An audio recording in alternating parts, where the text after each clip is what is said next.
Alors, c'est une journée formidable, je pense, pour venir voir l'exposition. Merci d'être là. Alors, j'occupe la fonction, mon nom c'est Mélanie Bastien, j'occupe la fonction de directrice du Centre d'archives régional de Charlevoix depuis janvier dernier. Je suis très heureuse de pouvoir offrir au Centre une continuité dans cette belle aventure qui dure depuis 26 ans, laquelle nous permet de renforcer notre identité culturelle, de consolider notre imaginaire collectif et de rappeler le rôle crucial que jouent les archivistes et les centres d'archives dans la protection de la mémoire collective et plus précisément de la mémoire charlevoisienne.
Je vous remercie d'être des nôtres à cette rencontre intime avec cette grande figure de l'art contemporain, Madame Françoise Sullivan.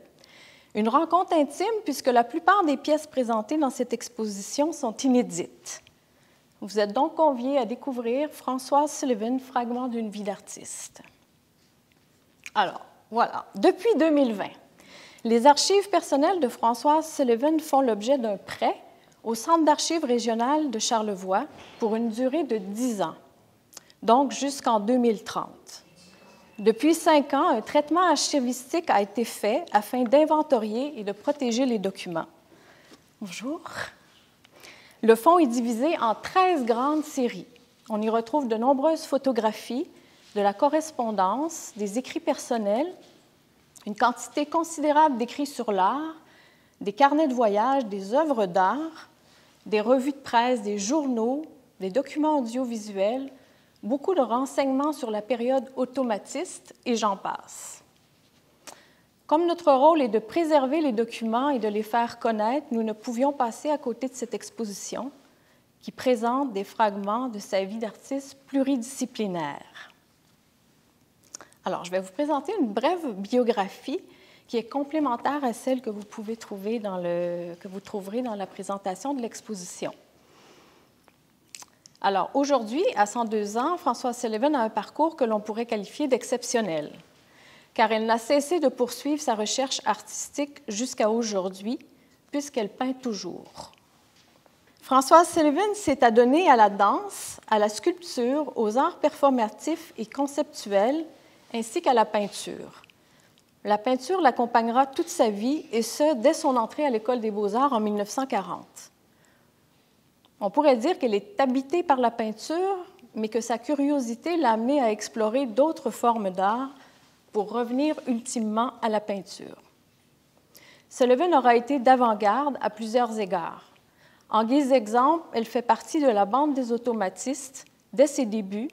Au même moment, elle réinvente la danse et crée notamment une chorégraphie qui est bien connue, Danse dans la neige. Dans les années 1970, elle est membre du premier centre d'exposition alternative de Montréal, Véhicule Art, et lors de son premier voyage en Italie, elle s'initie au mouvement artistique l'arte povera, ou l'art minimaliste. Dans les années 1980, elle s'intéresse à la peinture néo-primitive et dans les années 1990, elle redonnera à la peinture abstraite ses lettres de noblesse.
Donc, dans cette exposition, l'accent sera mis sur ses débuts en danse classique, notamment lors de la présentation de chorégraphies à l'heure du concert à Radio-Canada dans les années 1950. Vous pourrez observer également une photographie d'elle-même interprétant une danse automatiste, juste derrière M. Boilly. À la fois danseuse et chorégraphe, l'influence de Sullivan a été majeure dans l'histoire de la danse contemporaine. Vous aurez également l'occasion de voir ses aquarelles, ici derrière moi, qu'elle dessinait in situ lors de ses voyages en Italie et surtout en Grèce, ainsi que des esquisses de ses dessins qui se trouvent dans les présentoirs juste devant. Les montagnes représentées dans ces aquarelles sont grandioses. Elles sont probablement les premières ébauches de sa gigantesque murale de granit, créée en 1997, que l'on retrouve dans le hall d'entrée principal du pavillon Président Kennedy de l'Université du Québec à Montréal, qui s'intitule « Montagne ».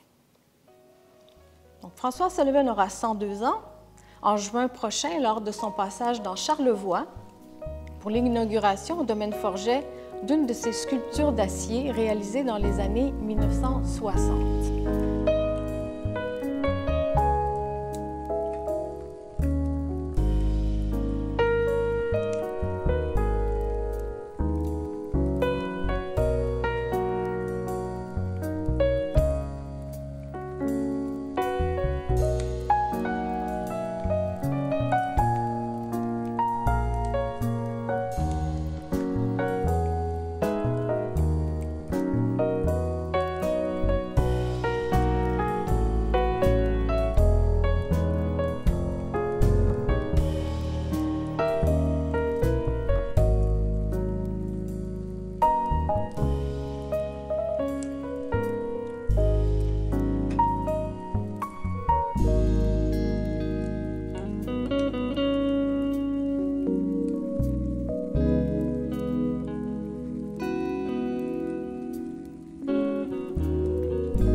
Donc, en terminant, j'aimerais vous faire part de notre intention de présenter une autre exposition sur sa vie et son art, puisque les deux sont indissociables, mais cette fois une exposition qui fera place aux deux autres volets de son art, soit la sculpture et l'art conceptuel, qui sont assez peu connus du grand public.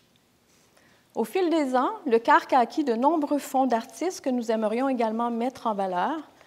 Je vous en énumère quelques-uns: le fonds Marie-Renée Autiste, le fonds Claude Le Sauteur, le fonds Paul Letourneau, le fonds Yvonne et Blanche Bolduc, le fonds Bruno Côté, le fonds Gérard Thériault et bien d'autres. Je remercie donc mon collègue Rosaire Tremblay. Tu es où, Rosaire? Pour sa participation si précieuse à la conception de l'exposition, ainsi que Jacques Hudon Jacques, pour son remarquable sens de la technique.